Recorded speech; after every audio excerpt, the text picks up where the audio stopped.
मैं हूँ माही खान। एक दिन की बात है। मैं, माही खान, अपने गांव में अपनी नानी के घर गया था। नानी का घर नदी के पास था और वहां की हवा में एक अलग ही खुशबू रहती थी। उस दिन नानी ने कहा, आज कुछ खास बनाएंगे, खेकड़ा भजी। मैं बहुत खुश हो गया। नानी और मैं नदी के किनारे गए। वहां पानी साफ था और खेकड़े धीरे धीरे चलते दिखाई दे रहे थे।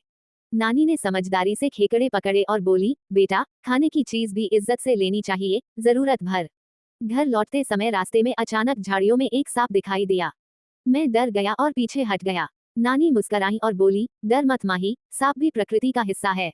अगर हम उसे परेशान नहीं करेंगे तो वो भी हमें कुछ नहीं करेगा। सांप चुपचाप रास्ता बदलकर चला गया। उस पल मुझे समझ आया कि डर का जवाब हिंसा नहीं, समझदारी होती है। घर पहुंचकर नानी ने खेकड़ा भजी बनाई। मसालों की खुशबू पूरे घर में फैल गई। गरम गरम भजी खाते हुए मैंने नानी से कहा, नानी, आज मैंने दो बातें सीखी। पहली, प्रकृति से डरना नहीं, उसे समझना चाहिए। और दूसरी, हर चीज जरूरत और सम्मान के साथ लेनी चाहिए। नानी ने मेरे सिर पर हाथ फेरते हुए कहा, बस बेटा, यही सच्ची समझदारी है।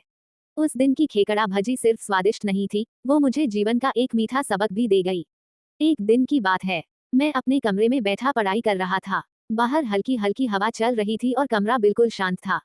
तभी अचानक दरवाजे पर हल्की सी आवाज आई, खट खट। मैंने दरवाजा खोला तो देखा, एक लड़का बाहर खड़ा था। उसके चेहरे पर झिझक थी, लेकिन आंखों में सच्चाई। वो बोला, क्या मैं अंदर आ सकता हूँ? मुझे थोड़ी बात करनी है। मैंने मुस्कुराकर कहा, हाँ, आ जाओ। वो कमरे में आया और इधर उधर देखने लगा।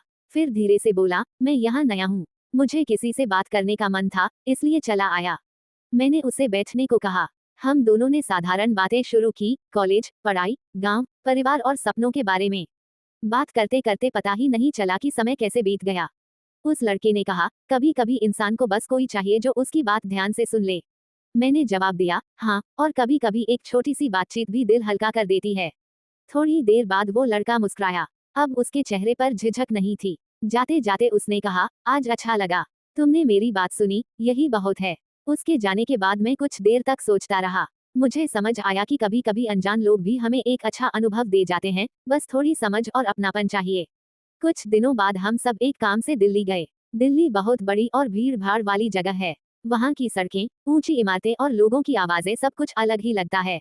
जब हम मेट्रो स्टेशन और बाजार की तरफ गए तो मैंने देखा, हमारे साथ बहुत सारे लड़के थे।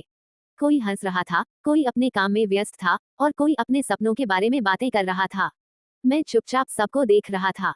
तभी एक लड़का बोला, दिल्ली में हर इंसान अपनी मंजिल की तरफ भाग रहा है। मैंने कहा, हाँ, यहाँ हर चेहरा एक कहानी है। हम सब एक जगह बैठकर चाय पीने लगे। बातों बातों में पता चला कि कोई